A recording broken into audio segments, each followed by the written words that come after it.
Hello, students. This is Financial Accounting 2, Accounting 1105. And in this instructional video, we are be going over Chapter 14 from your textbooks. We'll be talking about long-term liabilities, bonds, and notes.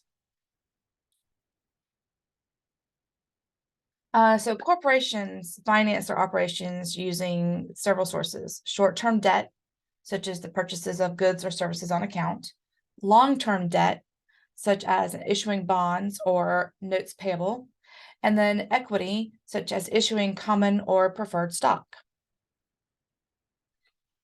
So we're going to talk about how to compute the potential impact of long-term borrowing on earnings per share, describe the characteristics and terminology of bonds payable, describe and illustrate the accounting for bonds payable, describe and illustrate the accounting for installment notes, describe and illustrate the accounting of long-term liabilities, including bonds and installment notes payables. And then we're going to also describe and illustrate how the number of times interest charges are earned is used to evaluate a company's financial condition.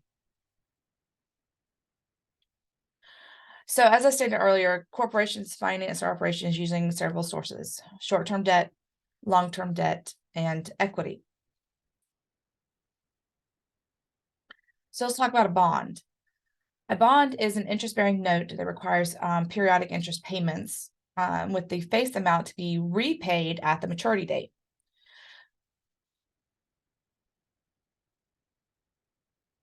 So let's give an example really quickly. If we have a 12% bond, okay, this requires the company issuing the bond to pay 12% interest on the face amount of the bond every year. So if you are the bond owner, okay, this is so let's go back up here, look up here. This would be long-term debt, such as issuing bonds or notes payable. So if you are issuing bonds, so say you issue a $100,000 bond that would mature in 5 years. Okay, the person that will be purchasing the bond from you will give you $100,000. You will then use that $100,000 to then hopefully like start up your company, you know. So it is definitely a type of financing activity, start up your company, but it is considered long-term debt because you will have to pay interest. It's usually annual interest, so you would pay 12% off of $100,000 annually to the bond owner. And then at the end of 5 years, you have to repay them the whole $100,000.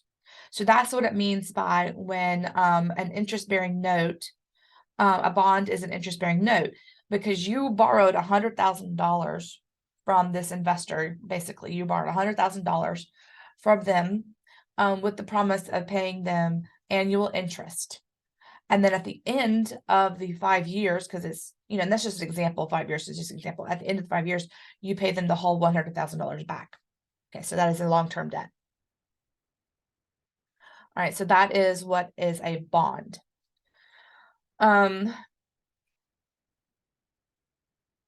as creditors of the corporation, bondholder claims on the corporation's assets do rank ahead of the stockholders.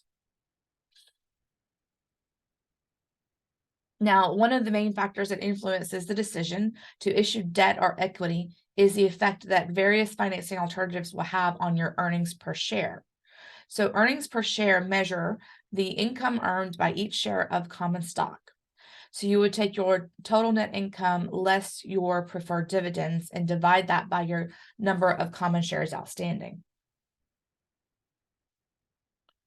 So here we have an example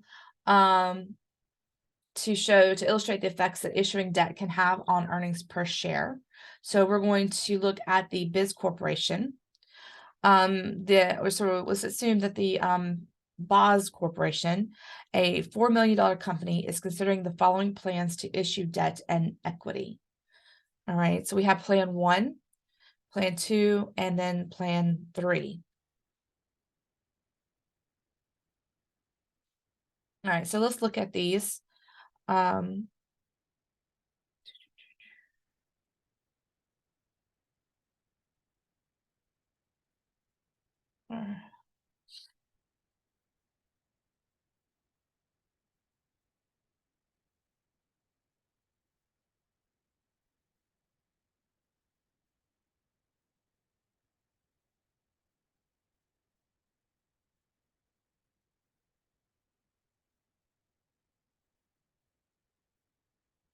All right. All right. All right. Now, so looking at these plans, a company must choose one. Each plan finances some of the corporation's operations by issuing common stock. However, the percentage financed by common stock varies from 100% in plan one to 25% in plan three. So here in plan one, it's we're issuing issue common stock at a $10 par value.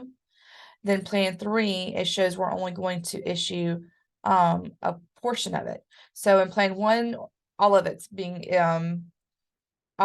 through issue of common stock. 100% is issued through issued common stock. In plan two, half of it is going to be from issuing preferred stock, and then the other half is to be issued from common stock. And then plan three, 50% of it's to issue 12% bonds, and then 25% is to issue preferred stock, and then 25% to issue common stock. Now, assuming the following data, earnings before interest and income taxes were $800,000. The tax rate is 40%, and all bonds or stocks are issued at their par or face amount. Okay, so we have to assume all that information. So let's talk about the effects. All right, so again, each plan. So in plan one, it was to issue raise the $4 million by issuing common stock. So 100% of it is going to come from common stock. And then plan two, 50% was going to come from preferred stock, and then 50% was going to come from common stock. And then plan three, we were going to have 50% come from 12% bonds, and then 25% from preferred and common stock. Okay, by issuing this. So what are the effects? All right, so here, this indicates when earnings are strong. So let's look at plan three. Plan three has the highest earnings per share. We can see right here, 2.46. And that does make it the most attractive for common shareholders. And this is because the company is generating more than enough net income to cover the bond interest. If the estimated earnings are more than $800,000, the difference between the earnings per share to common stockholders under plans 1 and 3 is even greater. All right, so really quickly, let's just break it down. All right, so plan 3, let's look at this really quickly. $2 million bonds at 12%. Okay, so that's where this amount interest on bonds comes from, is $240,000. Okay, so in plan 3, we have total earnings before interest and income tax. Okay, is where they all equal $800,000. All right. Only under plan 3 do we have interest on bonds, because we issued 12% bonds. All right, so we have interest on bonds, which equals $240,000. So that reduces our income before income taxes to $560. All right, and then B, we assumed a 40% tax, so we would take 40% of the $560. So our income tax would be $224, which will then comes to our net income. All right, now we also issued preferred and common stock, so we do have dividends on preferred stock, and so the dividends preferred stock is at 9%. So that's that'll come out of the net income, leaving us with $246,000 available for dividends on common stock. So shares of common stock outstanding under plan 3 will be 100,000.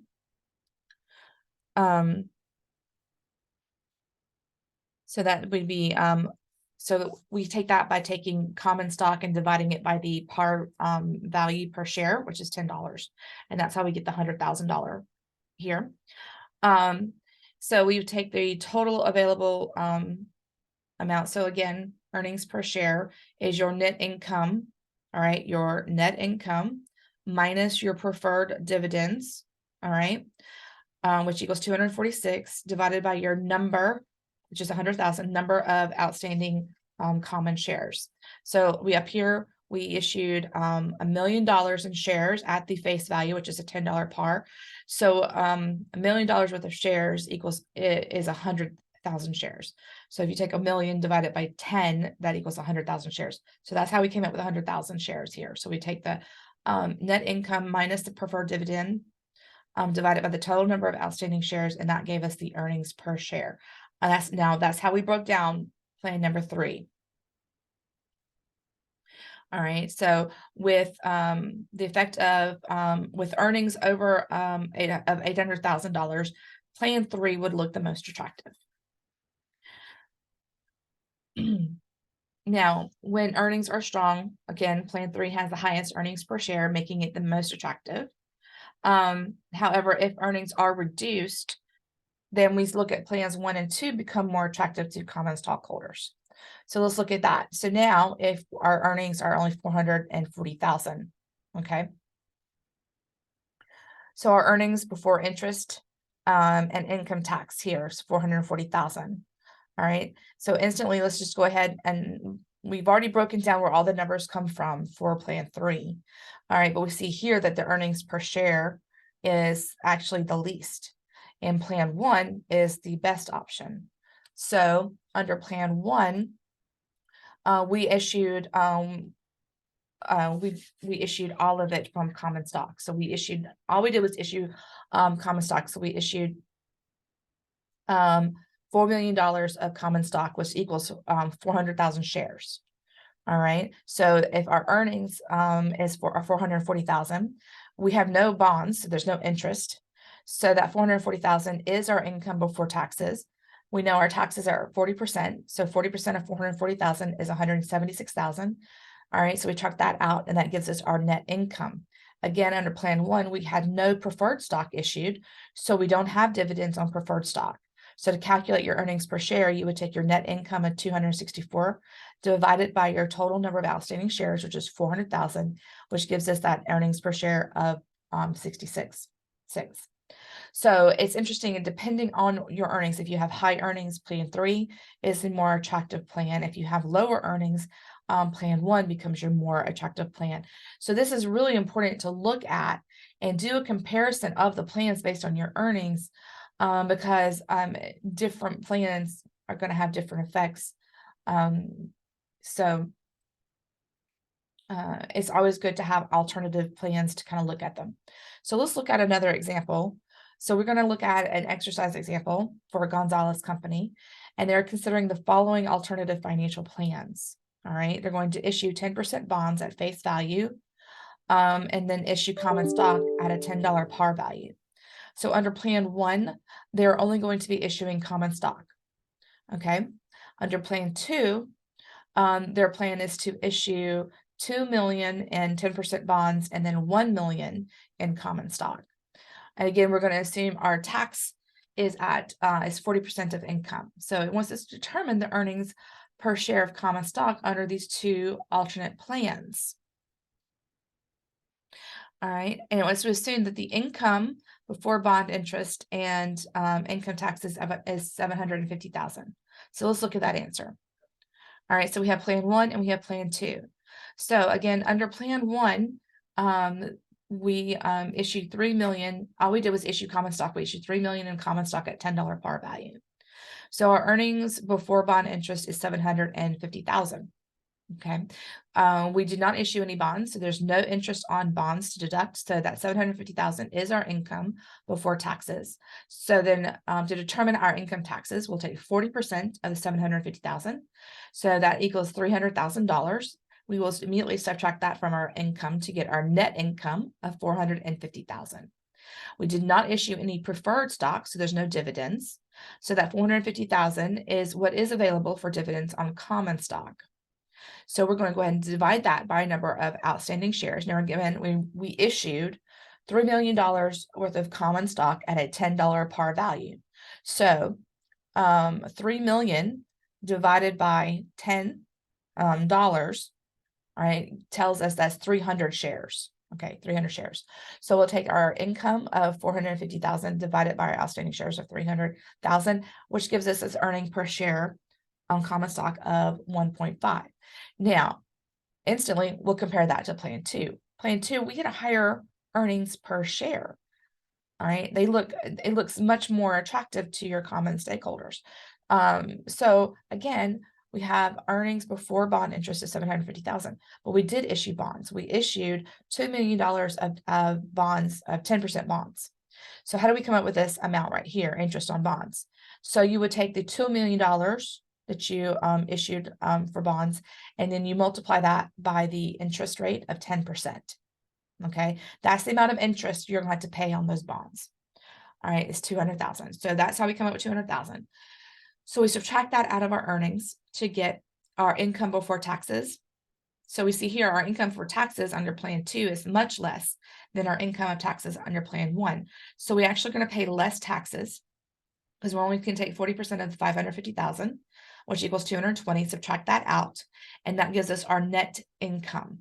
And neither plan had us issue preferred stock. So neither plan do we have dividends preferred stock. So that net income of 330,000 is brought down here as our available income for dividends on common stock. So we're going to take that 300,000 divided by our total number of outstanding shares. Now under Plan 2, we only issued $1 million of common stock. So the $1 million divided by the $10 par value equals 100,000 shares. So $330,000 of income divided by 100,000 of outstanding shares of common stock gives us an earnings per share of 3.3, which is much higher and much more attractive to your shareholders. Oops. All right, so let's move on to our next section where we're going to talk about the nature of bonds payable. Okay. So bonds, corporate bonds normally differ in face amount, interest rates, interest payment dates, and maturity dates. Bonds also differ in other ways, such as whether corporate assets are pledged in support of the bonds. So let's talk about some bond characteristics and terminology. So the face amount of each bond is called the principal. This is the amount that must be repaid on the dates the bond matures. The principal is usually about $1,000 or a multiple of $1,000. And the interest on bonds may be payable annually, semi-annually, or quarterly. And most bonds pay interest semi-annually, which is like twice a year. The underlying contract between the company issuing the bond and the bondholder is called a bond indenture. This contract can be written in different ways depending on the financing needs of the company. The two most common types of bonds are term bonds and serial bonds. When all bonds are issued, when all bonds of an issue mature at the same time, they're called term bonds. So, if the bonds mature over several dates, they're called serial bonds. Okay.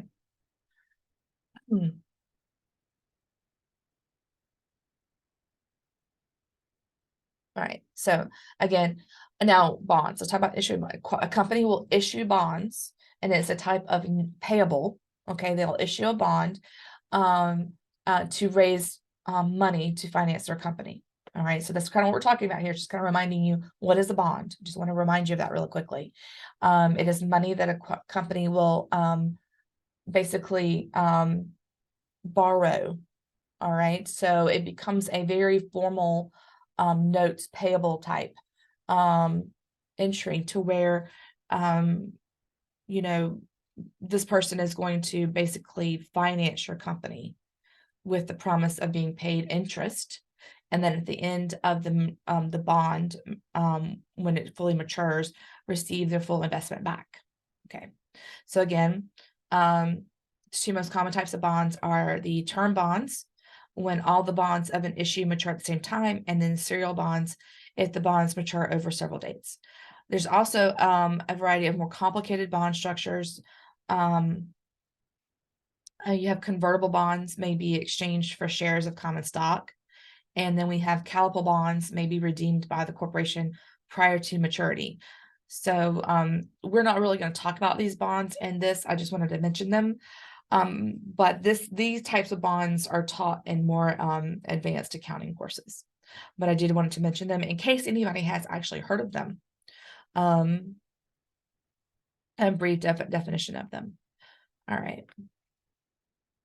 So proceeds from issuing a bond. So when a corporation issue bonds, the proceeds received for the bonds will depend on the following: the face amount of the bonds, which is the amount due at the maturity date, the interest rate on the bonds, and then the market rate of interest for similar bonds.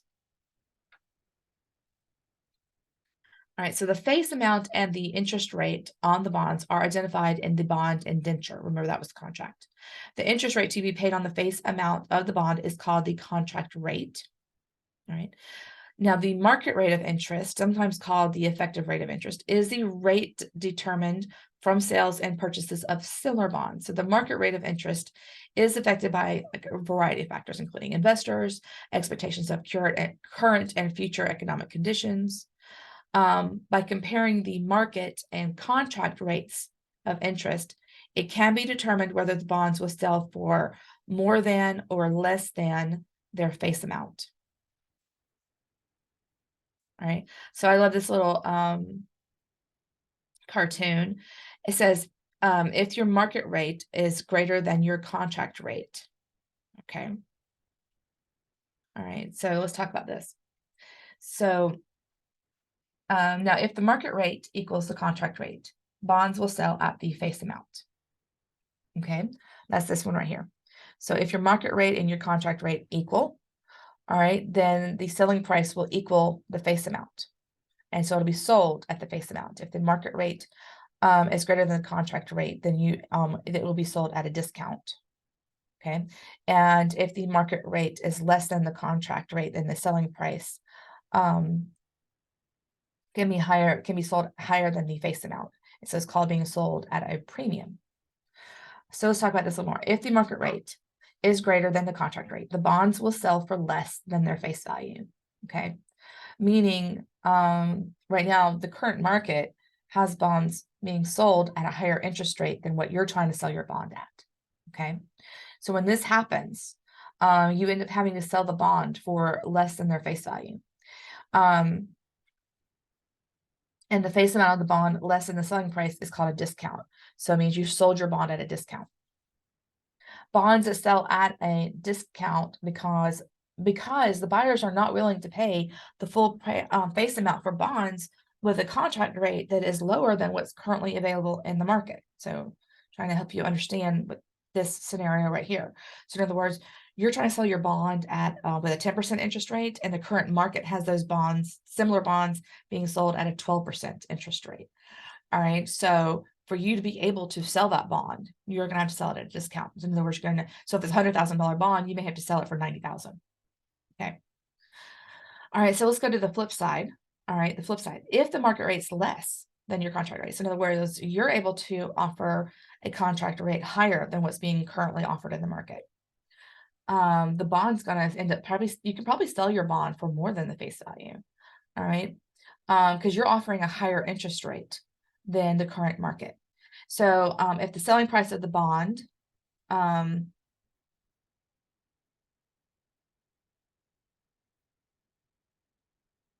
if a bond sells at a premium, okay, so when your selling price is greater than the face amount, so the face amount would be the bond is $1,000 bond, but you sell it for $1,500. All right, because you're offering a higher interest rate. Okay, you're offering a higher interest rate than what's available in the current market. So you could take that $1,000 bond and you could probably sell it for $1,500. So when that happens, it's called being sold at a premium.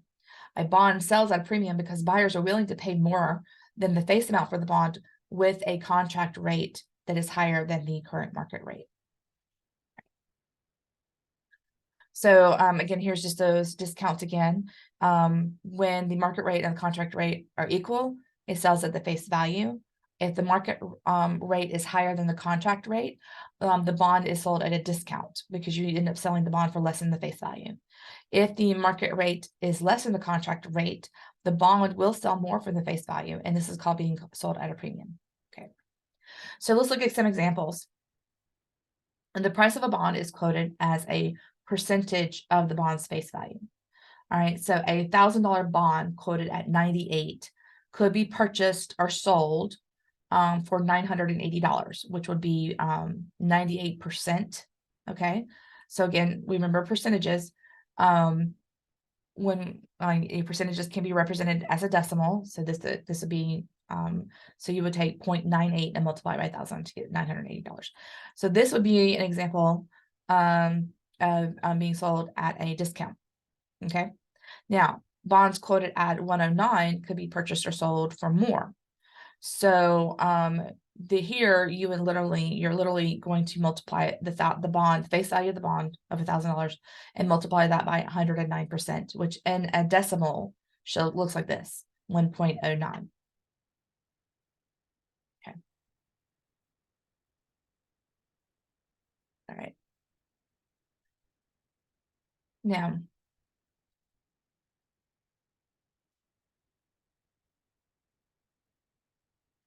Now, bonds may be issued at their face amount, a discount, or a premium. When bonds are issued at less or more than their face amount, the discount or premium must be amortized over the life of the bond. And at the maturity date, the face amount must be repaid. In some situations, corporation may redeem bonds before the maturity date by repurchasing them from the investors. So let's talk about bonds issued at face amount. If the market rate of interest is equal to the contract rate of interest, the bonds will sell for their face amount, okay, or at a price quoted as 100. All right. So to illustrate, let's assume that on January 1st, Eastern Montana Communications issued the following bonds. They issued a bond at the face amount of 100,000 with the contract rate of 12%. The term of the bond is 5 years. That means it will fully mature in 5 years. And the market rate is also 12%. So you see the contract rate and the market rate are equal. Now, since the contract rate and the market rate are the same, the bonds will sell at the face value. And this is what the entry would look like. All right. Now, again, you're the company that's issuing the bond. All right. You're issuing the bond. So when you sell the bond, you will receive money. So of course, we're going to debit cash, and you debit. So, and they follow in the initial, the entry to record the issuance of the bond. Okay. This will be the issuance of the bond. So you've issued it. You've received $100,000 for the bond. And you're going to create a bond payable because this money has to be paid back at the end of 5 years. Okay. And bond payable is a long-term liability. Okay. Now, every 6 months, after the bond is issued, we have to pay interest. All right. So how do we calculate the interest? All right. Now remember, it's a 12% interest rate of $100,000. So you would start by taking 100,000 and multiply it by 12%. Now, because we pay it every 6 months, okay, we're going to take that amount and divide it by 2. So 12% of $100,000 is $12,000. But we're going to break that $12,000 into 2 payments paid out every 6 months. So we pay like on June 30th, and then we paid it on December 31st. So every 6 months. All right. So this would be your journal entry for recording the interest expense. Okay. So now we're paying interest to the bondholder. Again, we are paying interest to the bondholder. They said, we will give you $100,000 if you pay us interest every year. So we owe them $12,000 in interest every year. And again, we break it into 2 payments issued every 6 months, June 30th and December 31st. So since we're having to pay the interest, it's an expense to us. So we're going to debit our interest expense account, $6,000. And then of course, credit cash, $6,000, showing that we've paid that expense to the bondholder. You would do this entry every June 30th and every December 31st until the bond fully matures. Now let's look at what happens after the bond has matured. So at the maturity date, the repayment of the principal of $100,000 is to be paid. So we're going to take, so basically it's a full reversal of that first entry. So this is the entry we did when we issued it, the issued bond. Okay. So at maturity date, it's almost a full reversal. So we're going to take it out of bonds payable because it's no longer a debt on our books, because we are paying back the face amount of the bond because it's fully matured. And then of course we're going to reduce cash with a credit to show that we've paid. Okay. So here's another example. Let's just kind of talk about this together. It says on January 1st, which is the first day of a fiscal year, a company issues a $1 million 6% 5-year bond that pays semi-annual interest. Okay. Now it's a 6% interest rate. All right. So we would take the 6%, multiply it by the face value of the bond, which is $1 million. And because it's paid semi-annually, we then divide it by 2. All right. So 6% of $1 million is $60,000. We owe them $60,000 every year. We're going to divide that $60,000 into 2 payments of $30,000. All right. Now, we are to do the journal entries. We're going to record the issuance of the bond at their face amount, the first interest payment on June 30th, and then the payment of the principal on the maturity date. So the issuance of the bond shows us receiving cash of $1 million and setting up the bond payable, showing that we now have a long-term debt of $1 million. Because we do have semi-annual interest payments. Our first interest payment is going to be for $30,000. So we will debit interest expense for $30,000 and then credit cash for $30,000, showing that we have paid the interest. And again, this will be done semi-annually. So this is a entry that'll be done on June 30th and December 31st every year. Now, at the end of the 5 years, the bond is fully matured. So the full $1 million is owed back to the bondholder. So we will take it out of bonds payable, showing that it's no longer a debt on our books, and credit cash because we've now paid the bond back. Okay.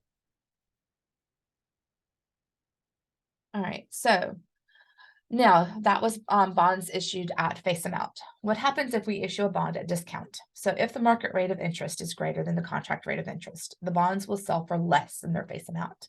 Again, this is because investors are not willing to pay the full face amount for bonds that pay a lower contract rate of interest. All right. And the difference between the face amount and the selling price of the bond is the discount. So we have here, again, we're going to continue using a lot of the same scenarios so we can kind of really compare the differences. All right. So here we see the contract rate of the $100,000 bond is 12%, but the current market rate is 13%. All right. And of course, we're going to continue with the same term of 5 years. So how would we record the issuance, the payment of interest, and the repayment of the bond at maturity date? All right, now let's look at that. Because the contract rate of interest is less than the market rate of interest, the bond will sell less than their face amount. So we will be assuming, all right, that the bonds will be paid less. So, all right, so discount on bonds payable is a contra account. So I'm getting ahead of myself. All right, now we're going to assume the bond sold for $96,406 because we sold it for a discount. So we're going to only show a debit of cash for the $96,406, but we're going to set up the bond payable for the full face value. All right. Again, we're going to show that we received only $96,406. So we're only going to debit cash for that amount, but when we record the bond payable, we record it at the face value of the bond, which is $100,000. So the difference of that is the discount. All right. So 100,000 minus 3,594. That's, this is the discount. All right. So let's talk about this. Again, the $96,406 is the amount investors are willing to pay for bonds that have a lower contract rate of interest than the market rate. The discount is the market's way kind of adjusting the contract rate of interest to the higher market rate of interest. The account discount on bonds payable, this is a contra account to bonds payable. It has a normal debit balance. All right, because a thing about that, a payable has a normal credit balance.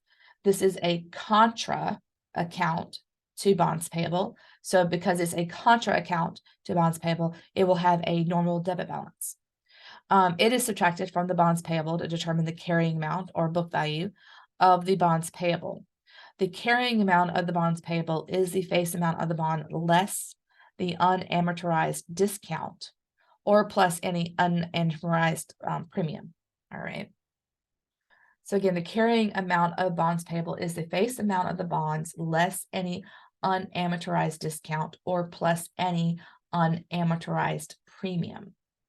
So after the preceding entry, the carrying amount of the bond payable will be $96,406. Right. So, let's see here. Let's talk about, I'm just skipping that exercise really quickly because I want to move on to amortizing a bond discount. So every period a portion of the bond discount must be reduced and added to interest expense to reflect the passage of time. And again, this process is called amortization. It increases the contract rate of interest on a bond to the market rate of interest that existed on the date the bonds were issued. So the entry to amortize a bond discount is as follows. All right, you will debit interest expense and then credit the contra bond payable account discount on bonds payable is what's named. Okay. Now the preceding entry may be made annually as an adjusting entry, or it may be combined with the semi-annual interest payment. So here, this is what it would look like if it was combined with the interest payment. So we would record the interest expense, and then we will record the discount on the bond payable, and then cash, which is the amount of the semi-annual interest. All right. So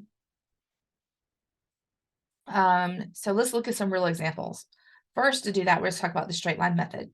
Straight line method is used to compute the amortization of a bond discount. This method provides equal amounts of amortization each period. All right. So we're going to actually use an example. We're going to continue on using Western Wyoming distribution. All right. So remember, we had that bond discount of $3,594. All right. So the discount on the bond payable is $3,594. And the term of that bond was 5 years. So the semi-annual amortization, we would take the total discount and divide it by 10 periods. Why? Because we do semi-annual, right? So that way we do two interest payments a year over 5 years equals 10 payments. So we would take that discount and divide it by 10 to get the semi-annual amortization. All right. Again, this is the straight line method. So let's look at that. The combined entry to record the first interest payment and the amortization of the discount is as follows. All right. So we pay them $6,000. Okay, because remember, it's a 12% contract rate. All right, 12% contract rate. So 12% of 100,000 is 12,000 a year. Divide that by 2, $6,000. So I'm just reminding you. So we paid the bondholder $6,000 of interest. All right, then we're going to record a credit to that discount on bonds payable, the portion of the amortization, which was $359.40. And then we take the total of both of these interests and we record that as the rate. So the interest paid as well as the discount amortization, both of these gets expensed to the interest expense account. So this entry is made every time interest is paid. All right, so we would do this entry, and eventually at the end of the 5 years, okay, we would have amortized the full amount of the discount. Okay, all right, so just to remind you,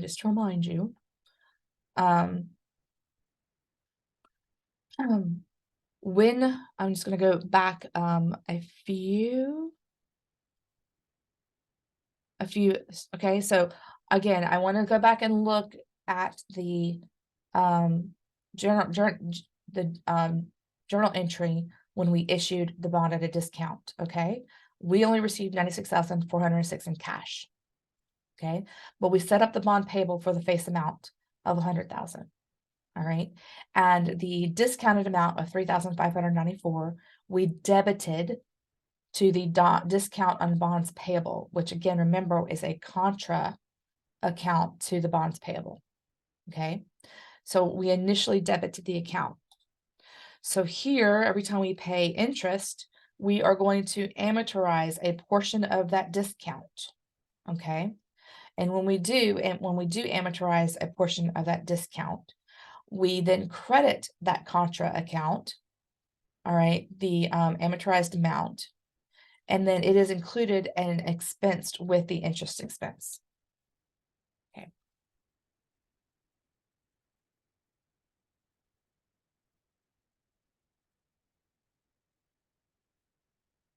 All right.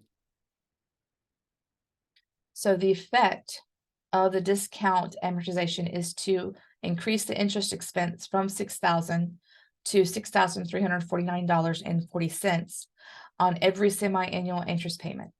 So this increases the contract rate from 12% to a rate of interest that approximates the market rate of 13%. In addition, as the discount is amortized, the carrying amount of the bond increases until it equals the face amount of the bond. Okay, so again, let's talk about that. When we initially issued the bond, we debited this contra account. All right, so every time we record the interest payment, we also record the amortization of this. All right, so when you look at it on the balance sheet, you would see the bond payable of $100,000 less the discount of the bond payable. All right, so let's go back up to this problem. All right, so sorry, let's go here. So we issued a bond with a face value of $100,000. All right, so when we look at the financial statement, the balance sheet, and we go down to long-term liabilities, what we will see a bond payable of $100,000, and then right underneath it, we will see less the discount on bonds payable of $3,594. All right, giving a carrying value of that bond equal to $96,406. All right. Every time we record interest, we also record the amortization of that discount. So now we are going to start crediting that discount on bonds payable so that eventually the carrying amount of the bond will equal the face amount, because we are making that discount on bond payable total less and less and less. So over the 5 years of that bonds payable on your books, the carrying value will slowly increase over time to then equal the face value of the bond. Okay. All right, so let's talk about bonds issued at a premium. So here we see that, again, we're issuing a bond with a face amount of $100,000 with a contract rate of interest of 12%, which is currently higher than the market rate of 11%. Now, because the contract rate of interest is more than the market rate of interest, the bond will sell for more than their face amount. So we're going to assume that the bond sells for $103,769. All right, so here we want to see the entry. So this is going to be kind of the opposite of what we did for the discount. So here we see we received more cash. We received cash of $103,769. So we're going to go ahead and debit cash for the amount that we sold the bond for. We're going to go ahead and we're always going to create the bond payable at the face value of the bond. All right, and here the difference between what we sold it for and the face value is then credited to an account called premium on bonds payable. All right, so it has a normal credit balance. All right, so here we're actually crediting. So when we sell it for a discount, we are going to debit the account discount on bonds payable. When we sell it for a premium, we credit the account premium on bonds payable. All right. Now the $3,769 premium is the extra amount investors are willing to pay for bonds that have a higher contract rate of interest than the market rate. The premium is, again, the market's way of adjusting the contract rate of interest to the lower market rate of interest.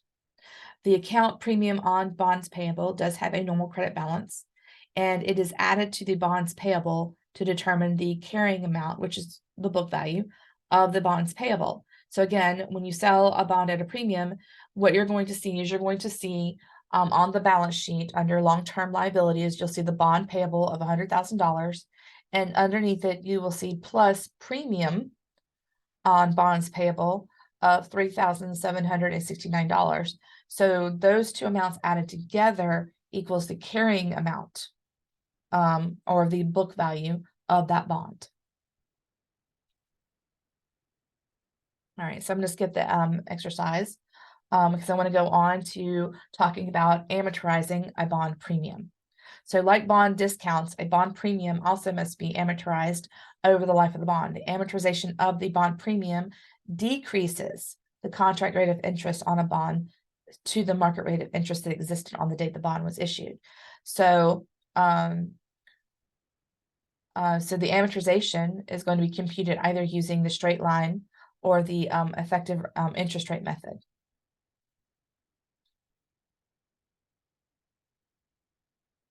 All right, so let's look. So again, the entry to amortize a bond premium is you would then, because initially we credited this account. Initially we credited. So to amortize it, we will debit this account because we're eventually going to decrease the balance of this account over the term life of the bond. And then when we decrease it, we expense it out to the interest expense account. Now, just like with discounts, you can record this at the same time that you do your semi-annual interest payments. So here we will see cash, which is the amount of the interest that you would pay. You would see a debit to the premium on the bonds for the amount that's amortized, and then the interest expense. And the interest expense is usually less, is recorded less than what we actually paid for interest because we sold it at a premium. All right, so let's talk about it. All right, let's look at some real numbers. All right, so again, we know we sold the bond at a premium, and we received $3,769 in a premium, and the term of the bond is 5 years. So again, we will take that $3,769 and divide it by 10 periods because we do semi-annual payments, which is 2 a year. So 2 payments a year over 5 years is 10. So the amortization amount that we will record every time we do an interest payment will be $376.90. So let's look at an entry. So again, it was the contract rate was 12%. So again, we owe them $12,000 a year in interest. We do 2 payments per year. So we'll break that down and divide it by 2. So we owe them $6,000. So you see here, we're still going to see a credit to cash for $6,000. That doesn't change. All right. But this up here does change. All right. So because it is a premium, we're going to amortize that premium, we're going to debit the premium on bonds payable, the amortization amount of $376.90, which then decreases the amount of interest we have to record. A discount, all right, when we sell at a discount, it increases the amount of interest we expense. When we sell it at a premium, it decreases the amount of interest expense we have to report. Okay. But this is what the journal entry will look like when you're recording the amortization at the same time that you are making the semi-annual interest payments. All right. So last, we're going to talk about bond redemption. So a corporation may redeem or call bonds before they mature, and this is often done when the market rate of interest declines below the contract rate of interest. So the corporation may issue new bonds at a lower interest rate and use the proceeds to redeem the original bond issued. Okay. All right.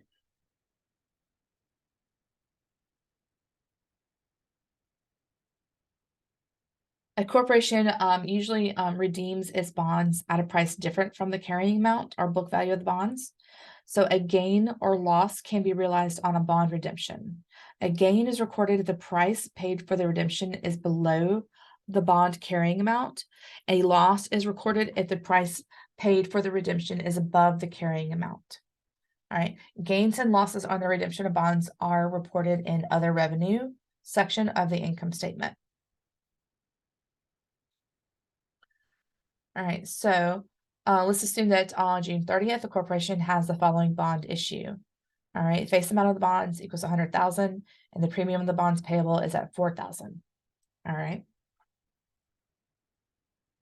So on June 30th, the corporation redeemed 1/4, okay, which is about 25,000 of these bonds in the market for $24,000. All right. So the entry to record the redemption is as follows. So we immediately reduce our bond payable by $25,000. Okay. But we only paid $24,000 for it. Now the book value is at 25,000. We paid 24,000. All right. And we have the premium on the bond payable at 1,000. All right. Now only the portion of the premium related to the redeemed bonds. Okay. So how did we? So this is how we came up with the $1,000. All right. So go back up here. So premium on bonds payable is $4,000. So we have $100,000 of face value of bonds currently issued, and our current premium on the bonds payable is at $4,000. So if we're only going to redeem 1/4, all right, of $100,000, that's $25,000. So if we redeemed 1/4 of the face value, we're also only going to redeem 1/4 of the premium.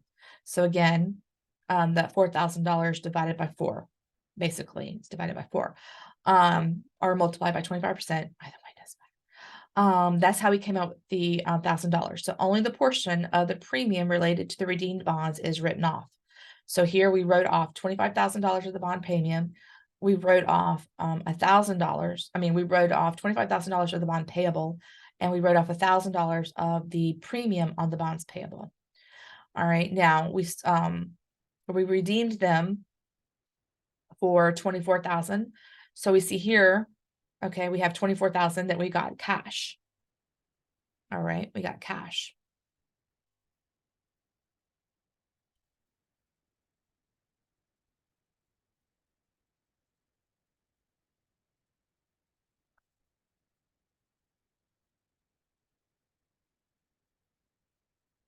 Now, again, remember, a gain is recorded if the price paid for redemption is below the bond carrying amount. So right now, the bond carrying amount is $26,000. So that's $25,000 plus the $1,000 premium. Okay. If we only paid $24,000, all right. So we pay below the carrying amount. So when you pay below the carrying amount, you have a gain. So since the carrying amount is $26,000 and we only paid $24,000 for it, we now show a $2,000 gain, which is then credited to the gain on redemptions of bond. Now remember, this gain account is considered other revenue on the income statement. So it's considered a income account. Okay, income account. So that's why we see a credit when we show a gain. Now, if it was a loss, it would be a debit, reducing our other income. Okay, reducing our other income on the income statement. But because it was a gain, it's going to be a credit, increasing our other income on the income statement. Okay, now let's assume the corporation calls the remaining $75,000 of outstanding bonds, which are held by a private investor, and for $79,500. How would that look? Okay, so we originally had $100,000 of bonds payable with a $4,000 premium on the bonds payable on our books. Now we already did a fourth of it. We already redeemed a fourth of it. Okay. So what should be remaining on our books is $75,000 in bonds payable and $3,000 in our premium on bonds payable. All right. So now we are going to redeem the remaining of it. Okay. So we're going to immediately see a debit to our bonds payable for $75,000 and a debit to our premium on bonds payable for $3,000. All right. And then we redeemed it for $79,500. Okay. So 75,000 plus 3,000 equals 78,000. All right. So again, a loss is recorded if the price paid for the redemption is greater than the carrying amount. The current carrying amount, which is what's on our books, equals 78,000. 78,000. Okay. We redeemed them for $79,500. So we redeemed them for $1,500 more than the carrying value. Okay. So when that happens, we record it as a loss. So I told you it would be a debit. So you see here we have a debit to the loss on redemption of bonds for $1,500. And this loss would be reported as a decrease in your income on your income statement. So it'd be a decrease in your other income portion of the income statement. Okay. All right, so let's go and let's start talking about installment notes. So corporations often finance their operations by issuing bonds payable. All right, but an alternative, corporations may use a different type of notes payable called installment notes. Installment notes is a debt that requires the borrower to make equal periodic payments. So this would be like a loan. Most of us know this is like a loan. We also heard the terms installment loans. Okay. Unlike bonds, each note payable includes a payment of a portion of the amount initially borrowed, called the principal, and then payment of interest on the outstanding balance. So at the end of the note's term, the principal will have been repaid in full. All right. Installment notes are often used to purchase specific assets, such as equipment, and are often secured by the purchase of the asset. So they use so in other words, you get the note to purchase the asset and then use that asset itself as collateral against the loan. When a note is secured by an asset, it's normally called a mortgage note. Okay.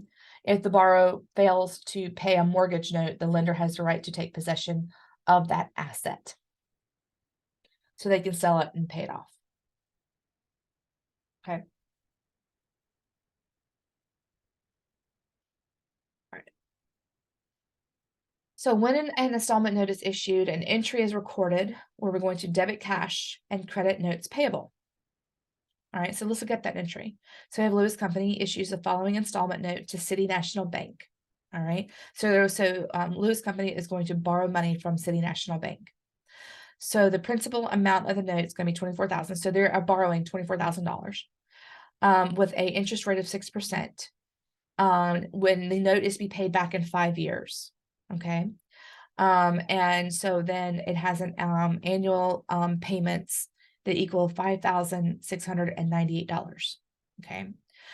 So now let's look at that really quickly. The amount of the annual payments calculated by using the present value concept, which you can look at in your appendix 1, okay, in this book. The annual payment of $5,698 is computed by dividing the $24,000 loan amount by the present value of an annuity of $1 for 5 periods at 6%, which is this number right here. Okay. And then rounded to the nearest dollar. So I encourage you guys to go look up the appendix and kind of see how this is calculated out. Because present value and future value our tables are a great tool to use. All right. So this is what the entry to record the issuance of the note would look like. So we see a debit to cash and a credit to notes payable for the principal amount of the note, because again, all right, we borrowed $24,000. So we received $24,000 in cash and we created the payable for the amount that we borrowed. Now let's talk about the annual payments. So the note payable requires Lewis Company to repay the principal and interest in equal amounts of $5,698 beginning December 1st for each of the next 5 years. Okay. So unlike bonds, each installment note payment includes an interest and a principal component. The interest portion of an installment note payment is then, I guess, is computed by multiplying the interest rate by the carrying amount of the note at the beginning of the period. The principal portion of the payment is then computed as the difference between the total installment note payment, cash paid, and the interest component. All right, so I'm going to go back up here. All right. Now, again, this payment is an annual payment. So I want to kind of make us think a little bit. Okay, now again, we came up with this by taking the loan amount of $24,000, dividing it by the present value of an annuity. All right, so you would go to the present value of an annuity of a $1 table. You would, on one side of the table has the periods, and the other side of the table has the different interest rates. So we only did 5 periods, because we're talking about annual payments. What would happen if you did monthly payments, if the bank required you to pay them monthly over 5 years? So then you would basically take the 5 periods and multiply it by 12. Okay, so because you're going to be paying every month for 5 years. So 12 months over 5 years would be 60.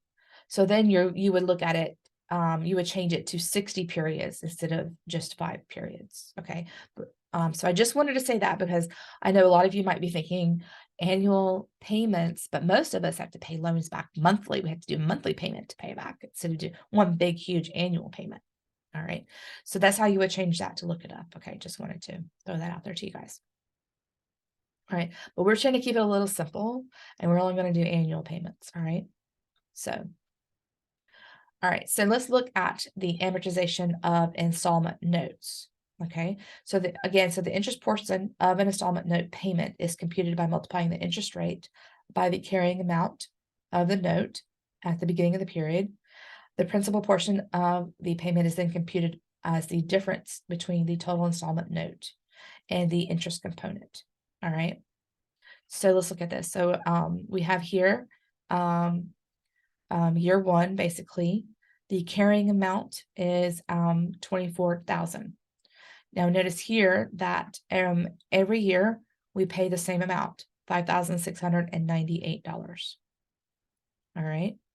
So we're going to take this $5,698 and break it down between the interest and the note, because when we go to make this payment, we have to know how much to record the interest expense and then how much to reduce the payable by. Okay. So in year one, we take this payment and we multiply, we break it down this way. So we're going to take the interest rate of 6% and multiply it by the carrying amount of the note payable. So in year one, the carrying amount is $24,000. So 6% of $24,000 is $144,000. So that's what we would record to interest expense. Okay, so again, we take the interest rate and multiply it by the carrying amount. So in year one, the carrying amount is the full $24,000. Right. So now we will take our total payment B, subtract our interest expense we just calculated C, and that tells us what our principal is. And this is the amount we will use to decrease our notes payable, thus creating the new carrying amount of $19,742, which then becomes the carrying amount as of January 1st, because this takes us from January 1st to December 31st. Okay. So now this is second year. So second year, our current book value of that loan, which is the carrying amount, is $19,742. So again, we make the same annual payment, but now we need to know how to break this apart between interest expense and principal. How do we do that? Again, we take the 6% and multiply it by our current book value / carrying amount that we got from right here of $19,742. All right, so 6% of that equals $1,185. That's how much interest expense. All right, so then we take our total payment of $5,698, subtract out the interest, and that's how much is our principal that we will use to decrease our notes payable. So now the new carrying amount, which is the new notes payable balance, equals $15,229. All right, which becomes our beginning balance at the beginning of the year. And it just starts all over again. So we just continue doing that until at the end of the 5 years,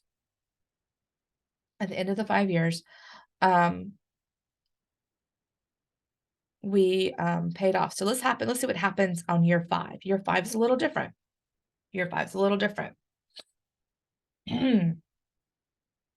So at year 5, the carrying amount is less than our annual payment. All right, it's less than our annual payment. So what happens here? Okay, what happens here? So we're still going to take 6% of the $5,374. So we're still going to take 6% of the carrying amount. All right, and that is what we are going to record to interest expense. Okay. You can also look at it this way. All right. So, let's see here.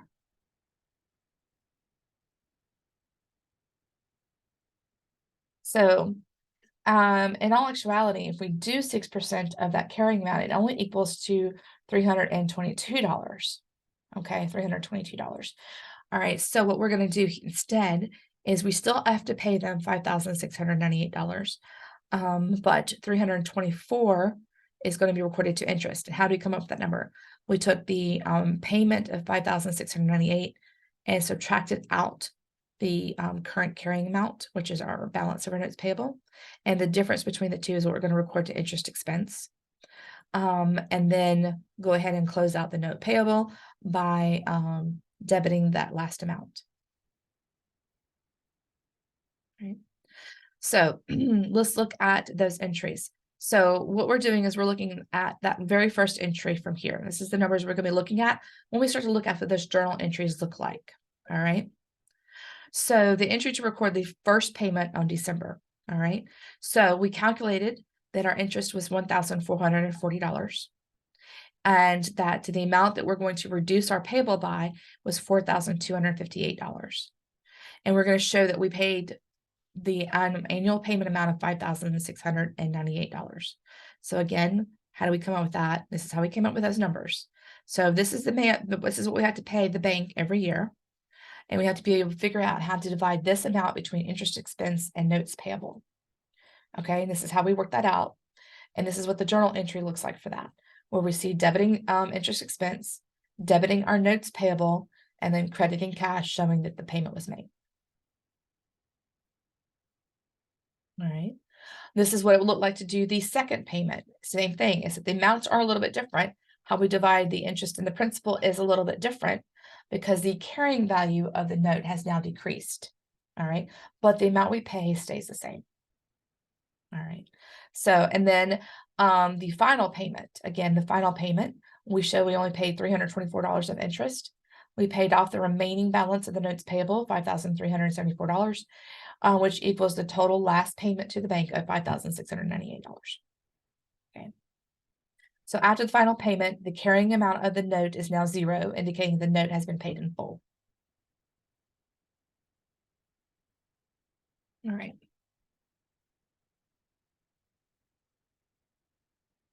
So now, last thing we're going to talk about, one of the last things we're going to talk about is reporting long-term liabilities. So bonds payable and notes payable are reported as liabilities on the balance sheet. So any portion of the bonds or notes that is due within 1 year can sometimes be reported as a current liability, and then the remaining of the bonds or notes are reported as the long term. So what a lot of times what happens is, the amount that you're going to pay in the next 12 months, you move up to the current liability portion, and then the remaining balance of those notes and bonds payables are reported in the long term. Any unamortized premium is reported as an addition to the face amount of the bond. Any unamortized discount is reported as a deduction from the face amount of the bond. A description of the bonds and notes should also be reported on the face of the financial statement or any financial notes. So let's look at an actual balance sheet for Morning Joe. So the first thing I want you to notice is it says notes payable current portion. So this is the amount that they expect to pay against their notes payable in the next 12 months. Okay, that's why it's up here in the current liabilities. All right, and the remaining of that note payable is reported down here. Okay, down here. All right, that's the amount of the payable that will not be paid within the next 12 months. Okay. So, and then also under long-term liabilities, we see the bonds. And so normally you'll see bonds payable 8%, and then when the bond matures. And then what we see here, this is the face value of that bond, the face value of the bond. And we have an unamortized discount, which equals $16,000. So the face value less the discount on the bond payable equals the carrying amount of the bond. So as that discount gets amortized, this number will decrease.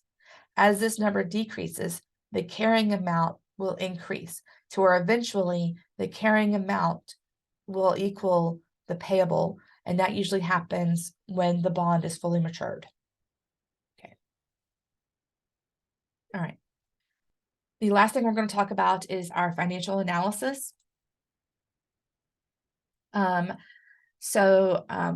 We've discussed that assets of company are subject to 1, the claims of creditors, and 2, the rights to owners. So as creditors, bondholders are concerned primarily with the company's ability to make its periodic interest payments and then be able to repay the face amount of the bond at maturity. So analysts assess the risk that bondholders will not receive their interest payments by computing the times interest earned ratio. The times interest earned ratio, you take your income before income taxes plus your interest expense and then divide it by your interest expense. All right. This ratio computes the number of times interest payments could be paid out of the current period earnings. All right. So that's why you take your income before the income tax expense. Now, because interest payments reduce income tax expense, again, the ratio is computed using the income before the taxes. All right. High values of this ratio are considered favorable. So the higher the number, the better. All right. Low values are considered unfavorable. So values of this ratio less than 1 suggest that the firm is unable to cover interest payments from their current income. Okay. So we are going to do an exercise together. So we have Harris Industries reported the following on the company's income statement for years ending in 7 and year ending in 6. They have an interest expense of $180,000 in the prior year and an interest expense of $200,000 in the current year. Their income before income taxes in the prior year was $720,000, and their income in the current year was $1 million. It says determine the times interest earned for both years. All right, so we will take so let's look at the year ending in 7. So we will take the income before taxes, add in the interest expense, and then divide it by the interest expense. So we have a times interest earned of a 6. We do the same thing for the year ending in 6. We will take the income, add in the interest expense, then divide it by the interest expense, giving us a times interest earned of 5. All right, so from year 6 to year 7, our times interest earned increased. So that is a favorable change. The times interest earned, again, increased. So the debt holders have improved confidence in the company's ability to make its interest payments. Okay. All right, so that is it for chapter 14. So if you guys have had any questions or concerns over any of the information we covered during this chapter, you're more than welcome to email me. I hope you guys have a great rest of your week. And I will talk to you guys really soon.